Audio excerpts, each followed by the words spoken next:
When most people think about moving to Canada, they picture big, crowded cities with crazy high rent. But what if I told you there's another path, a different kind of Canadian dream, one with this vast, incredible wilderness, the highest wages in the entire country, and a life of genuine adventure?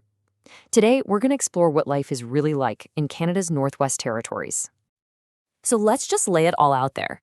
Here's the reality for so many newcomers right now. You go to the South, and it is a tough climb. You're dealing with sky-high rents and just brutal competition for good jobs.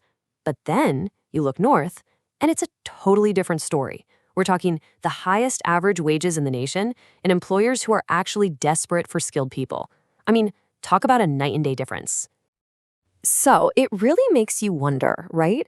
Could the real opportunity, the real path to financial freedom and an unforgettable life experience, could it actually be waiting up there, north of the 60th parallel?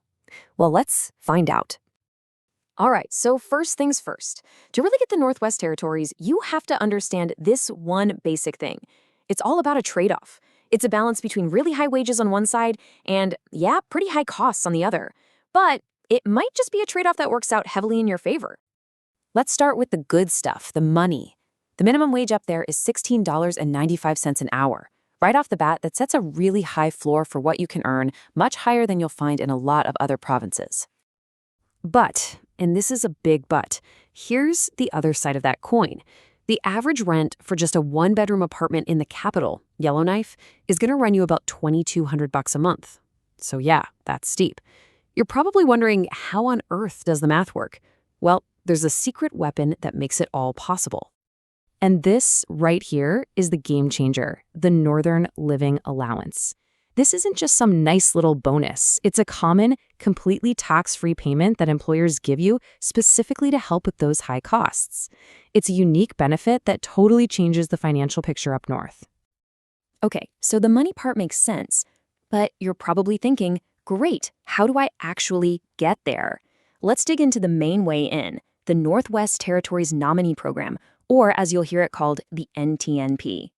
For pretty much everyone looking to move, this is your golden ticket, the employer-driven stream. Think about it. The entire territory only has about 45,000 people. That's it. So they're hungry for workers, especially in fields like healthcare, education, and all sorts of service jobs.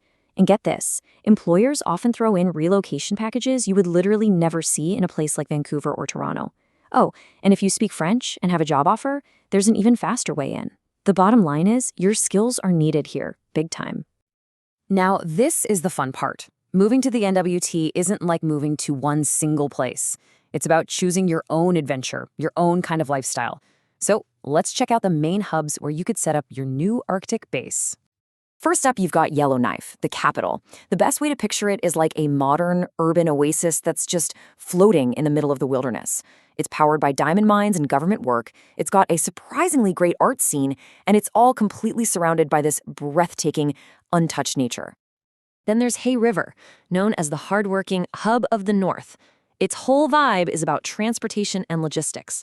Because it's got a direct road connecting it down to Alberta, it feels a little less isolated, and it acts like this vital artery, pumping all the goods and supplies to the rest of the territory. But if you are a true adventurer looking for the ultimate Arctic experience, then you've got to look at Inuvik. This place is actually north of the Arctic Circle. This is where you will live through the endless day of the midnight sun in the summer and the complete darkness of the polar night in the winter. We're talking about a life that is truly, truly different. Okay, let's break this down, because this table really shows you those trade-offs we were talking about. You can see Yellowknife has the highest rent, while Hay River is a lot more affordable. But look at Inuvik. The rent is pretty high, but that northern allowance is over $14,000 a year. It's a clear pattern. The more remote you're willing to go, the bigger the financial reward is to help you balance out the challenges. Of course, it's not all high wages and beautiful northern lights. We have to be real here. Let's talk about the challenges, because making it up here and loving it takes a special kind of resilience. You've got to be willing to embrace a completely different way of life. First up, let's talk about the light, because this is a huge adjustment. In the summer, you're looking at 20 hours of daylight, but in the middle of winter, that drops to just 5 hours. So how do people deal with it? Well, vitamin D becomes your best friend, and a lot of people use special sad lamps to fight off those winter blues. It's a real mental and physical adjustment for sure. Next up, you need to prepare for some serious sticker shock at the grocery store. I'm not kidding, the prices for fresh food can seem astronomical. But Northerners have a strategy. You learn to buy frozen produce, you stock up on dry goods in bulk, and you learn to embrace what's called country food.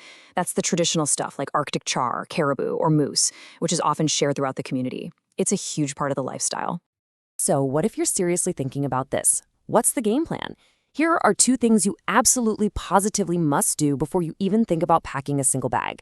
Number 1, get a job first. Do not just show up. The cost of living is way too high to wing it. And number 2, when you're talking to a potential employer, ask about staff housing. In a lot of the smaller towns, it's your best and sometimes your only option.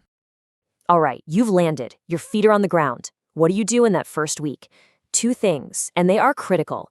First, apply for your health card immediately. There's no waiting period for eligible workers, so get it done. Second, go out and invest in a serious Arctic-rated parka. I promise you, this is not a fashion statement. When it's minus 40 degrees outside, that jacket is your lifeline. So you've navigated all the planning. You've embraced the challenges. What's the reward at the end of all this? Well, the ultimate payoff is huge, and it's not just financial, it's personal. The rewards up here are just immense. On the money side, you have the Northern Residence deduction, which can mean thousands of dollars back on your taxes. The high wages mean you can actually save money, like a lot of it. But beyond all that, you get to live in a place where the Aurora Borealis is just a casual Tuesday night show in your backyard.